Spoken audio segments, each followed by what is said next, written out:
York's classic rock. Q1043. Well, Australia gave us AC/DC and the Easy Beats and the Bee Gees and the Seekers and Olivia Newton-John. And Nicole Kidman, you love her. I was getting to her. and Kylie Minogue. Kylie. And Australian Rules Football and Shrimp on the Barbie. And I have so many things to correct right now.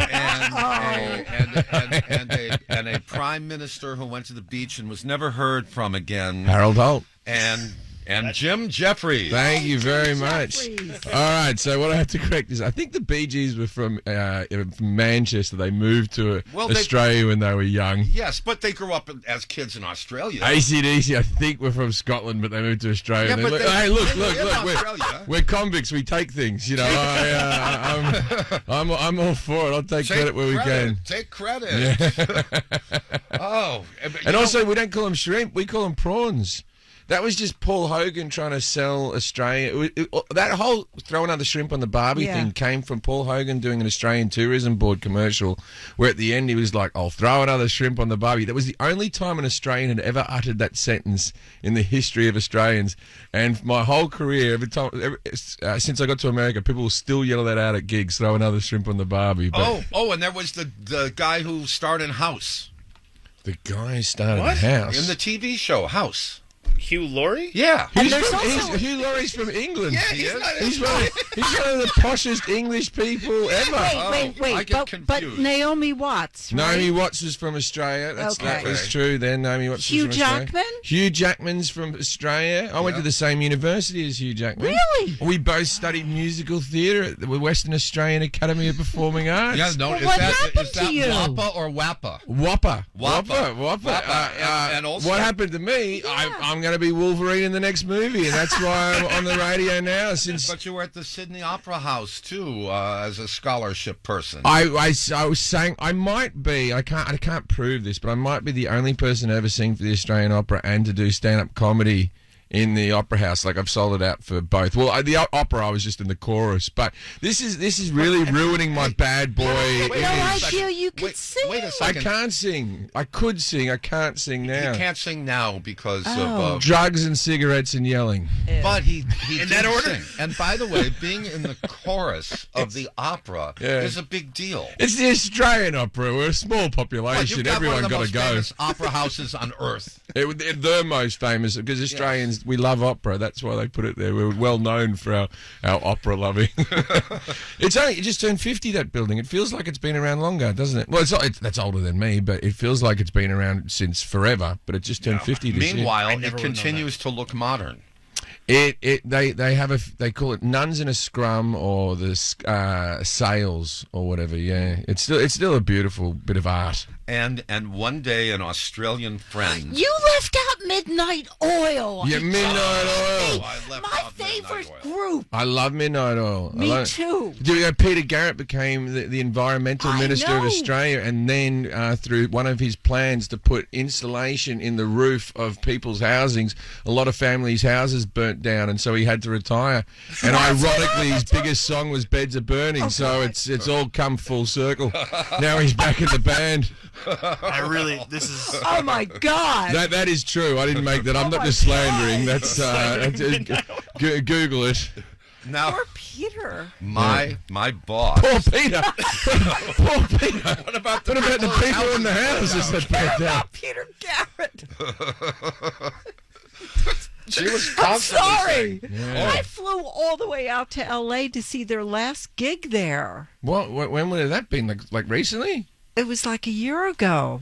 I would. This is. They've called it quits. This is a thing because everyone knows how he danced, like with his arms like that. Crazy. I was an exchange student in San Diego when I was 14, just for like a month. They had this like if you went to the Lions Club back in the day and just went, hey, I'd like to travel, that people would pay for you to go overseas. So I was like an exchange student, and Midnight Oil turned on. So all Australian kids, we start dancing like this, and the teacher pulled me aside because they thought I was being mean to disabled people, and I said no. I was just dancing like Peter Garrett. Back then, you couldn't just Google something and prove yourself. Anyway, it's gotten a bit dark, isn't it? You know, Houses are burning down. And this year alone, Jim, you've had Bert Kreischer, you've had Stephen Wright, Adam Ferrara, and you're embarrassing yourself in front of Jim Jefferies. What's going on? No, Some of the biggest comedians. so I made one mistake. What mistake was that? I don't know. The Hugh Laurie. Oh, Hugh Laurie. Don't worry about Hugh Laurie. He was a posh guy. Yeah. I like Hugh Laurie, but he was in Blackadder and all that type of stuff. But he's quintessentially English, Hugh Laurie. One day, I had an Australian friend. Oh, that's Actually, nice. I have more than one Australian friend. I have an Australian friend named Mark Francis. But one day, a woman from Australia actually interpreted Waltzing Matilda for me. Right. Because even though, obviously, the lyrics are in English, it's unintelligible to an American ear. Once a jolly swagman, basically a homeless person, a swaggy guy. It's a glorified way of saying a homeless person. Camped by Billabong. That's a body of water that's just on a farm, which is a hole of water where the animals can go feed and whatever. Then a sheep came down. He basically nicked the sheep, shoved it in a sack, and then some. The name of the sack is. It's. Anyway, he stole a sheep. And then some cops came over to get him. But they weren't called cops. But I'm just giving you the. I know, but the speaking of, translator. I'm just saying, we're like Winston Churchill said about the British and the Americans. We're two people divided by a common language.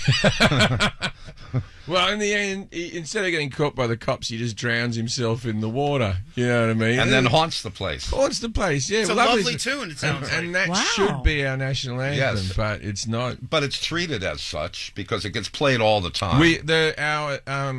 Our women's soccer team is called the Matildas after that song. And you're a Dodger fan? I love the Dodgers, and I like baseball, but I go see the Dodgers a lot. But also, I'm a big fan of. I have thinning hair. I'm a big fan of any sport where you can cover up your bald spot. You know what I mean? And that seems like a baseball cap is the most plausible of all of them. If you wear if I was wearing an LA Rams hat, you go, that's a bit weird. But you can wear a baseball cap every day, and people go, he's just an enthusiast, Right. And it looks cool. Any time of the year, yeah, you could. Yeah, he's not balding. He's just really sporty fella. Well, you're at the Beacon Theater tonight. I am. And tomorrow night. Friday sold out. There's still tickets for this evening. Okay. But we can give away tickets to either night. Oh, we're going to give away some tickets? I will. Look, I've got the Cool. authority to do it. You haven't got the authority. Right, But I don't have give the authority. I'm going to give it to you, and then you can pass them on. We'll see how we go. Okay, all right. That sounds pretty cool. Now, my boss, his name is Big E. Oh, yeah. I used to do that in the 90s. And your show on Comedy Central was my boss's favorite late night show. Really? Yes. And he wants you back on TV more regularly. All right, look, him, both of us. I do a game show at the moment in Australia, and I've got something in the pipeline here in America, but I don't know if I want to go back into political TV, to be honest with you. I enjoyed the time. I really loved doing the Jim Jefferies show, and also the Jim Jefferies show that maybe let me travel the world and do, we like different to like what John Oliver does or something like that. I'm not trying to put anything on him, but we did our own field pieces. Like the Daily Show never, like the different people did them. I did all my own field pieces. So what I did was I booked tours. I went, we'll go tour South Africa. So we'd go tour South Africa and we'd do a field piece each day. And then even if I was up in Edmonton or something, I'd go, what's interesting about this town? We'd film something during the day. So I was really proud of those field pieces. Yeah, and, we had some cool guests on the show as well. Jim Jefferies is our cool guest this morning. So you have 8 stand-up specials? Nine, but yeah, eight that are any good. One of them was like early on in my career, which is a bit shaky. Well, the latest one is High and Dry. High and dry. That's what I am in real life. I gave up alcohol a few years, and I took up weed, and I've never looked back. High and dry. That's interesting. That makes sense. I didn't know that there was deep meaning behind it. Yeah. And apparently there is. They call it California sober, but I think that's too wordy. High and dries are much better. And this is the give them what they want tour. Give them what they want, because I figured out What, after are you all giving these... away money? No, I just figured out what my audience want from me. You know what I mean? Sometimes I used to get too deep into certain topics and stuff like that. I'm doing all the type of material that I know you like coming out of my mouth. And you did a 2.5-hour set you don't remember. You told Jimmy Kimmel about it? I passed a kidney stone in Ottawa, in Ontario, Ottawa.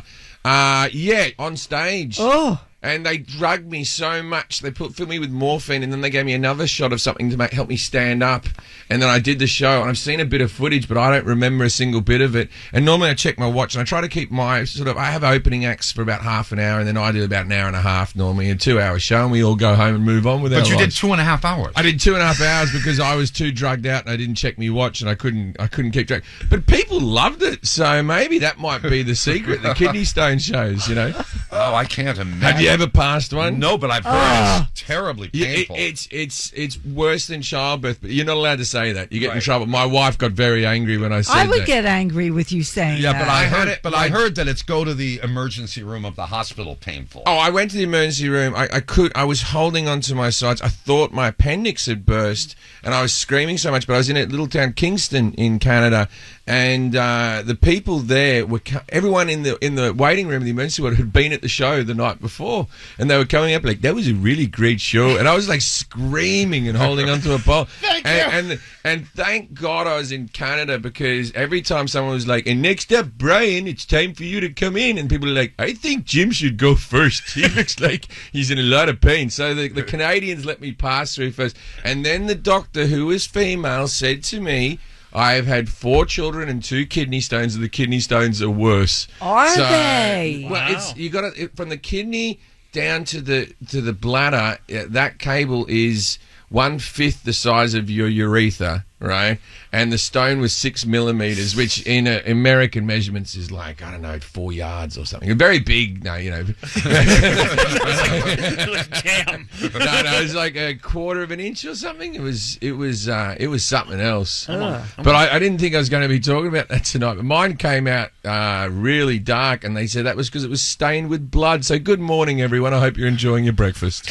But the idea that you were able to go out and perform, that whole the show must go on thing. I mean, Well, it's just if you incredible. Morphine is something. that was the thing, though. I didn't know how my manager got the doctor's number, because I had the morphine. I was passed out, and I was like all up for the kidney stone. Then I was just like, oh, this is wonderful. I have a kidney stone every day. Thank you so much. And then I see the doctor on the phone to my manager, and my manager's a little bit Colonel Parker-esque. You know what I mean? Like, you know, All right, that that's scene. Elvis Presley's manager. That scene in Elvis where Elvis is laying on the ground and Tom Hanks goes, all you got to do is make sure that boy gets on the stage. And that was like, what can you do to get him on stage? And I was like, oh, he really cares about me. JimJefferies.com is the website. At Jim Jefferies on Twitter and Instagram.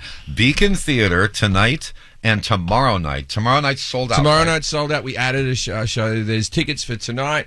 And we can give away tickets if you like. A pair of tickets right now. Sure, let's do it. Caller 25 888 1043. Jim Jefferies, thank you. Hey, For hanging thanks out for with having us. me. What a delight you all are. We appreciate it so I much. hope you're all on radio for another 50 years. So do we. Yes. We're not going anywhere. Unless they drag us kicking and... Well, eventually they will drag us kicking and screaming out of here. But, you know. Well, by hopefully- that stage, probably not kicking. New York's classic rock, Q1043.